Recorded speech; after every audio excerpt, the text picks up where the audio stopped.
Hi, I'm Donna Jakunis, and in this video I'm going to explain to you how you make a thumb gore, which is just this little bit of extra fabric on a glove or mitten that's above the cuff and below the main part of the hand to give you some extra room where your thumb is joining on, because that part of your hand is wider than the top of your hand with just your fingers.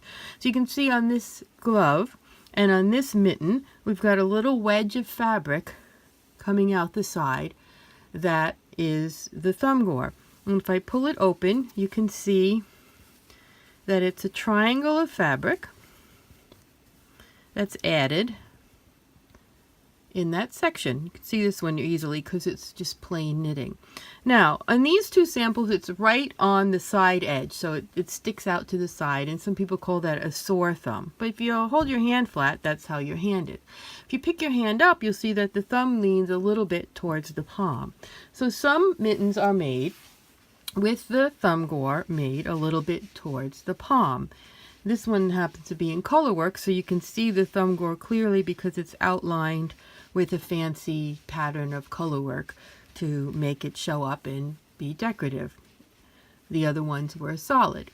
So you can work a thumb gore in solid or color work. Now I'm going to show you a little bit how that works with the chart and some knitting that I've already done. This is a mitten that I am working on, and I have knit most of a thumb gore. It starts right after the cuff, and it usually begins with 1 or 2 stitches. And here I've started it with 2 stitches. I've separated them with markers. When I was way down here, the markers were close together because, as you can see, I'm increasing every other round, and my markers move further and further apart as I increase. This chart's done just in plain as if it were one color, but if you're working in color work, you need to do some kind of color work pattern on the thumb gore, because you've got to get both of your yarns from this side of the thumb gore to the other side to continue your hand pattern.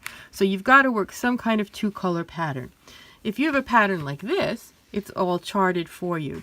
But if you're working on a mitten, maybe that didn't have a thumb gore in the pattern, you won't have a chart. I like to add thumb gores a lot to a mitten that's written like this with the peasant thumb. Sometimes I like to add a thumb gore so there's a little bit looser area at the bottom. You can see this mitten's pretty wide overall, so it fits me, but it can feel a little tight or uncomfortable to some people. So you can add a thumb gore on any kind of mitten. You would just pick a spot, either right at the beginning end of the round there, beginning or end of the palm, or a couple stitches in if you wanted to move the thumb gore away from the edge. Again, you can see the difference. This one sticks straight out the side, and this one lies on the palm, but it's near the edge. You just pick that spot, and here it would start with 2 stitches. I like to outline my thumb gore in purls, but you can use knits.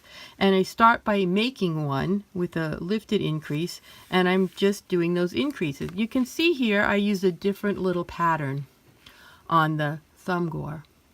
So then I've got that much extra room added in the lower part of my hand. When I get ready to make the rest of the top of the hand, I'll just put these stitches on hold and cast on some onto the hand. Now I don't cast on as many as I put on hold because I don't want the whole hand to be as wide as this lower part. So I'm going to just cast on usually how many I started with, which is 2.